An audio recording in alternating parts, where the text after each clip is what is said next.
Here we have our fourth rational inequalities example problem. And this example problem is a little bit different than the ones that we've done in the past because we have a 1 on the right-hand side rather than a 0. So for this example problem, we want to solve 3x plus 1 over x plus 4, which is greater than or equal to 1. The first step in solving this example problem is we want to move all terms to one side and simplify it into a single rational expression.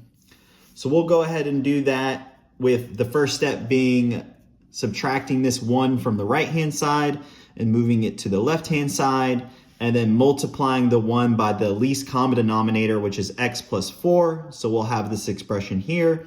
After simplifying these two terms, we're left with 2x minus 3 all over x plus 4, which is greater than or equal to 0. The next step in solving this example problem is similar to what we have done in the past. So we're going to determine what x values make the numerator and denominator equal to 0. So for the numerator, we have x is equal to 3/2. And for the denominator, we have x is equal to -4. And because this is the denominator, we know that the solution cannot contain -4. And so if we have a solution set that does contain this -4, we'll need to bracket it or surround it with parentheses. The next step in solving this example problem is we want to graph test points. So we'll go ahead and do that and set up a line graph with our test points at -4 and 3/2. When plugging in our test points for x is equal to -5, we determined that all x values less than -4 will be a solution in our solution set.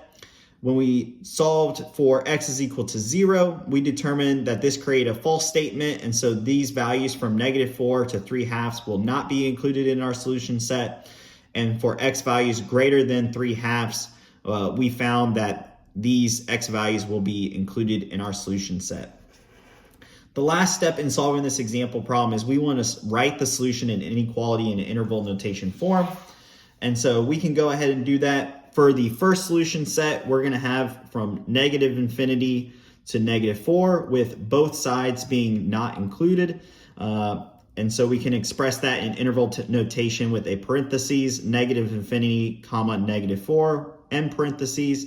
And on the second solution set, we're going to have 3/2, which is less than or equal to x, which is less than infinity, with the less than or equal to being included. So this 3/2 will be inclusive of our solution set. And so we're going to have a bracket 3/2, comma, infinity, parentheses.